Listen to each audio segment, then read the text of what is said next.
விசிக தலைவர் திருமாவளவன் செய்தியாளர்களை சந்திக்கிறார். நேரலையில் பார்க்கலாம். அண்மையில் பெஞ்சால் புயல் கடுமையான பாதிப்பை ஏற்படுத்தி இருக்கிறது. குறிப்பாக விழுப்புரம், திருவண்ணாமலை, தருமபுரி, கிருஷ்ணகிரி ஆகிய மாவட்டங்கள் கடும் பாதிப்புக்குள்ளாகி இருக்கின்றன. 16 பேர் இதுவரையில் உயிரிழந்திருப்பது தெரிய வந்திருக்கிறது விழுப்புரம் மாவட்டத்தில் இந்த புயல் வெள்ளத்தால். ஆகவே தமிழ்நாடு அரசின் மீட்பு நடவடிக்கைகளுக்கு ஒத்துழைக்கும் வகையில் விடுதலை சிறுத்தைகள் கட்சியின் சார்பில் முதலமைச்சர் பொது நிவாரண நிதிக்கு ரூபாய் 10 லட்சம் இன்றைக்கு வழங்குகிறோம். நாடாளுமன்ற உறுப்பினர்கள் தலா 2 மாத சம்பளத்தையும், சட்டமன்ற உறுப்பினர்கள் தலா 1 மாத சம்பளத்தையும் திரட்டி இந்த நிதியை முதலமைச்சருக்கு நாங்கள் வழங்க இருக்கிறோம். 12:30 மணிக்கு தலைமைச் செயலகத்தில் சந்திக்கிறோம். சார், நிகழ்ச்சி நடவடிக்கை கிட்டத்தட்ட ஒரு 3 நாட்கள் ஆகுது. ஆதவ அர்ஜுனா மீது இதுவரைக்கும் நடவடிக்கை எடுக்கல. உயர்நிலை குழு கூட்டம் கூடி முடிவெடுப்பா சொல்லியிருக்கீங்க. உங்களுடைய கருத்தை அவர் நேரடியாக பிரதிபலிப்பார் நினைக்கிறீங்களா? ஏன் தாமதம்? அவருடைய நடவடிக்கை மீது ஏன் தாமதம்? அதை முறையாக நாங்கள் அறிவிப்போம். பிரஸ்ல சொல்ற விஷயம் இல்லை, முறையா அறிவிப்போம். கட்சியுடைய துணை பொதுச் செயலாளர் அவர் என்ன கருத்து சொல்லியிருந்தாலும் உதயநிதி அவர் அறிவில்லைன்னு சொன்னது ஏன் திருமாவளவன் கண்டனம் தெரிவிக்கிறார்?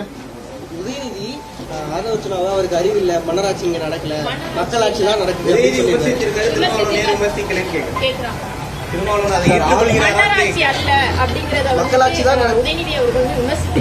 என்கிட்ட கேட்டாங்க, இது மன்னராட்சி அல்ல, மக்களாட்சி தான்.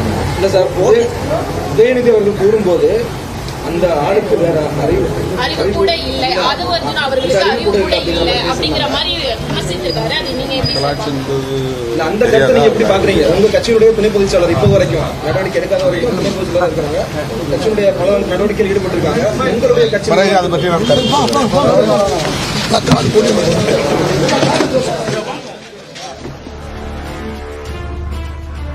விசிக தலைவர் திருமாவளவன் பேசிய காட்சிகளை மீண்டும் ஒருமுறை பார்க்கலாம். விழுப்புரம், திருவண்ணாமலை, தருமபுரி, கிருஷ்ணகிரி ஆகிய மாவட்டங்கள் கடும் பாதிப்புக்குள்ளாகி இருக்கின்றன. 16 பேர் இதுவரையில் உயிரிழந்திருப்பது தெரிய வந்திருக்கிறது விழுப்புரம் மாவட்டத்தில் இந்த புயல் வெள்ளத்தால். ஆகவே தமிழ்நாடு அரசின் மீட்பு நடவடிக்கைகளுக்கு ஒத்துழைக்கும் வகையில் விடுதலை சிறுத்தைகள் கட்சியின் சார்பில் முதலமைச்சர் பொது நிவாரண நிதிக்கு ரூபாய் 10 லட்சம் இன்றைக்கு வழங்குகிறோம்.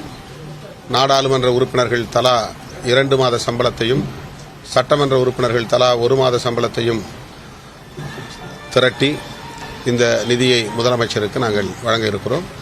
12:30 மணிக்கு தலைமைச் செயலகத்தில் சந்திக்கிறோம். சார், நிகழ்ச்சி நடவடிக்கை கிட்டத்தட்ட ஒரு 3 நாட்கள் ஆகுது. ஆதவ அர்ஜுனா மீது இதுவரைக்கும் நடவடிக்கை எடுக்கல. உயர்நிலை குழு கூட்டம்